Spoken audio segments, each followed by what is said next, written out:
بسم اللہ الرحمن الرحیم۔ شروع اللہ کا نام لے کر جو بڑا مہربان نہایت رحم والا ہے۔ یاسین، قسم ہے قرآن کی جو حکمت سے بھرا ہوا ہے۔ اے محمد صلی اللہ علیہ وآلہ وسلم، بے شک تم پیغمبروں میں سے ہو، سیدھے رستے پر ہو۔ یہ قرآن غالب و مہربان کا نازل کیا ہوا ہے تاکہ تم ان لوگوں کو جن کے باپ دادا کو خبردار نہیں کیا گیا تھا خبردار کر دو کہ وہ غفلت میں پڑے ہوئے ہیں۔ ان میں سے اکثر پر اللہ کی بات پوری ہو چکی ہے، سو وہ ایمان نہیں لائیں گے۔ ہم نے ان کی گردنوں میں طوق ڈال رکھے ہیں اور وہ ٹھوڑیوں تک پھنسے ہوئے ہیں، تو ان کی گردنیں اکڑی ہوئی ہیں، اور ہم نے ان کے آگے بھی دیوار بنا دی اور ان کے پیچھے بھی، پھر ان پر پردہ ڈال دیا تو یہ دیکھ نہیں سکتے۔ اور تم ان کو خبردار کرو یا نہ کرو، ان کے لیے برابر ہے، یہ ایمان نہیں لائیں گے۔ تم تو صرف اس شخص کو خبردار کر سکتے ہو جو اس نصیحت یعنی قرآن کی پیروی کرے اور رحمان سے غائبانہ ڈرے، سو اس کو مغفرت اور بڑے ثواب کی بشارت سنا دو۔ بے شک ہم مردوں کو زندہ کریں گے، اور جو کچھ وہ آگے بھیج چکے اور جو ان کے نشان پیچھے رہ گئے ہم ان کو قلم بند کر لیتے ہیں، اور ہر چیز کو ہم نے کتاب روشن یعنی لوح محفوظ میں لکھ رکھا ہے۔ اور ان سے گاؤں والوں کا قصہ بیان کرو جب ان کے پاس پیغمبر آئے، یعنی جب ہم نے ان کی طرف 2 پیغمبر بھیجے تو انہوں نے ان کو جھٹلایا، پھر ہم نے تیسرے سے تقویت دی تو انہوں نے کہا کہ ہم تمہاری طرف پیغمبر ہو کر آئے ہیں۔ وہ بولے کہ تم اور کچھ نہیں مگر ہماری طرح کے آدمی ہو، اور رحمان نے کوئی چیز بھی نازل نہیں کی، تم محض جھوٹ بولتے ہو۔ انہوں نے کہا کہ ہمارا پروردگار جانتا ہے کہ ہم تمہاری طرف پیغام دے کر بھیجے گئے ہیں، اور ہمارے ذمے تو صاف صاف پیغام پہنچا دینا ہے اور بس۔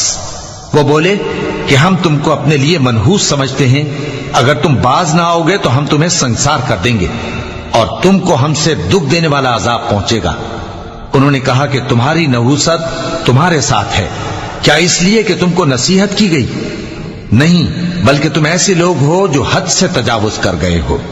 اور شہر کے پرلے کنارے سے ایک آدمی دوڑتا ہوا آیا، کہنے لگا کہ اے میری قوم، پیغمبروں کے پیچھے چلو، ایسوں کے جو تم سے صلہ نہیں مانگتے اور وہ سیدھے رستے پر ہیں۔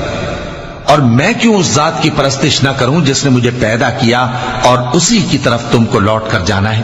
کیا میں اس کو چھوڑ کر اوروں کو معبود بناؤں کہ اگر رحمان مجھے نقصان پہنچانا چاہے تو ان کی سفارش مجھے کچھ بھی فائدہ نہ دے سکے اور نہ وہ مجھے چھڑا ہی سکیں؟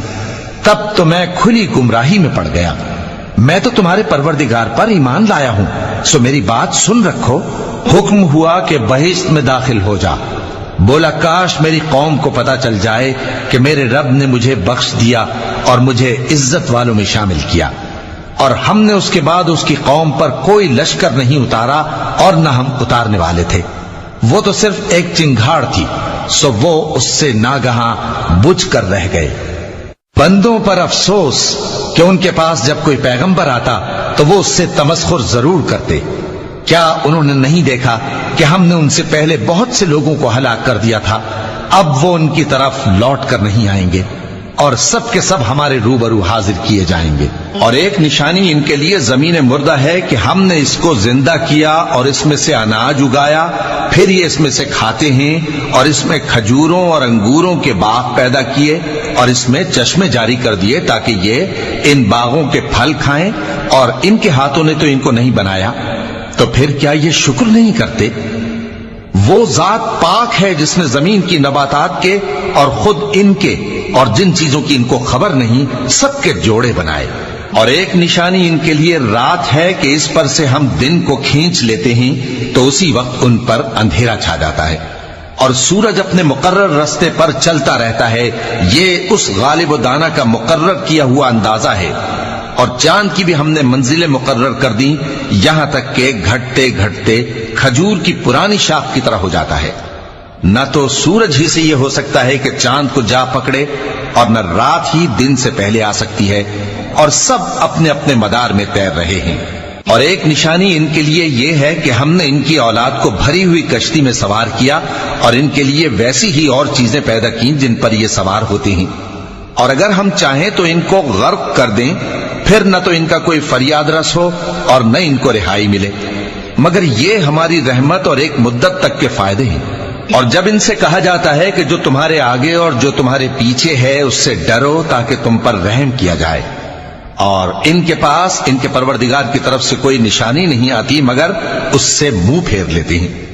اور جب ان سے کہا جاتا ہے کہ جو رزق اللہ نے تم کو دیا ہے اس میں سے خرچ کرو، تو کافر مومنوں کے متعلق کہتے ہیں کہ بھلا ہم ان لوگوں کو کھانا کھلائیں جن کو اگر اللہ چاہتا تو خود کھلا دیتا، تم تو کھلی گمراہی میں ہو۔ اور کہتے ہیں اگر تم سچ کہتے ہو تو بتاؤ یہ وعدہ کب پورا ہوگا۔ یہ تو ایک چنگھاڑ ہی کے منتظر ہیں جو ان کو اس حال میں کہ باہم جھگڑ رہے ہوں گے آ پکڑے گی، پھر نہ تو یہ وصیت ہی کر سکیں گے اور نہ اپنے گھر والوں میں واپس جا سکیں گے۔ اور جس وقت سور پھونکا جائے گا یہ قبروں سے نکل کر اپنے پروردگار کی طرف دوڑ پڑیں گے، کہیں گے ہائے بربادی، ہمیں ہماری خوابگاہوں سے کس نے جگہ اٹھایا۔ یہ وہی تو ہے جس کا رحمان نے وعدہ کیا تھا اور پیغمبروں نے سچ کہا تھا۔ وہ تو صرف ایک زور کی آواز ہوگی کہ سب کے سب ہمارے روبرو آ حاضر ہوں گے، پھر اس روز کسی شخص پر کچھ بھی ظلم نہیں کیا جائے گا اور تم کو بدلہ ویسا ہی ملے گا جیسے تم کام کرتے تھے۔ اہل جنت اس روز عیش و نشاط کے مشغلے میں خوش ہوں گے، وہ بھی اور ان کی بیویاں بھی سایوں میں تختوں پر تکیے لگائے بیٹھے ہوں گے، وہاں ان کے لیے میوے ہوں گے اور جو وہ منگوائیں گے ان کو ملے گا۔ ان کو پروردگار مہربان کی طرف سے سلام کہا جائے گا، اور وہ فرمائے گا کہ گناہگارو تم آج الگ ہو جاؤ۔ اے آدم کی اولاد، کیا میں نے تم سے کہہ نہیں دیا تھا کہ شیطان کو نہ پوجنا، وہ تمہارا کھلا دشمن ہے، اور یہ کہ میری ہی عبادت کرنا یہی سیدھا رستہ ہے؟ اور اس نے تم میں سے بہت سی خلقت کو گمراہ کر دیا تھا، تو کیا تم سمجھتے نہیں تھے؟ یہی وہ جہنم ہے جس کے تمہیں دھمکی دی جاتی تھی، جو تم کفر کرتے رہے ہو اس کے بدلے آج اس میں داخل ہو جاؤ۔ آج ہم ان کے منہوں پر مہر لگا دیں گے اور جو کچھ یہ کرتے رہے تھے ان کے ہاتھ ہم سے بیان کر دیں گے اور ان کے پاؤں اس کی گواہی دیں گے، اور اگر ہم چاہیں تو ان کی آنکھوں کو مٹا کر اندھا کر دیں، پھر یہ رستے کو دوڑیں تو کہاں سے دیکھ سکیں گے؟ اور اگر ہم چاہیں تو ان کی جگہ پر ان کی صورتیں بدل دیں، پھر وہاں سے وہ نہ آگے جا سکیں اور نہ پیچھے لوٹ سکیں۔ اور جس کو ہم بڑی عمر دیتے ہیں تو اسے تخلیق میں اوندھا دیتے ہیں، یعنی اسے بچپن کی کمزوری والی حالت کی طرف لوٹا دیتے ہیں۔ تو کیا یہ سمجھتے نہیں؟ اور ہم نے ان کو یعنی اپنے پیغمبر صلی اللہ علیہ وآلہ وسلم کو شعر گوئی نہیں سکھائی، اور نہ وہ ان کو شایع ہی ہے، یہ تو محض نصیحت ہے اور صاف صاف قرآن ہے، تاکہ اس شخص کو جو زندہ ہو خبردار کرے اور کافروں پر بات پوری ہو جائے۔ کیا انہوں نے نہیں دیکھا کہ جو چیزیں ہم نے اپنے ہاتھوں سے بنائیں ان میں سے ہم نے ان کے لیے مویشی پیدا کر دیے اور یہ ان کے مالک ہیں، اور ان کو ان کے قابو میں کر دیا تو کوئی تو ان میں سے ان کی سواری ہے اور کسی کو یہ کھاتے ہیں، اور ان میں ان کے لیے اور فائدے اور پینے کی چیزیں ہیں، تو کیا یہ شکر نہیں کرتے؟ اور انہوں نے اللہ کے سوا اور معبود بنا لیے ہیں کہ شاید ان سے ان کو مدد پہنچے، مگر وہ ان کی مدد کی ہرگز طاقت نہیں رکھتے، اور وہ ان کی فوج بنا کر حاضر کیے جائیں گے تو ان کی باتیں تمہیں غمناک نہ کر دیں۔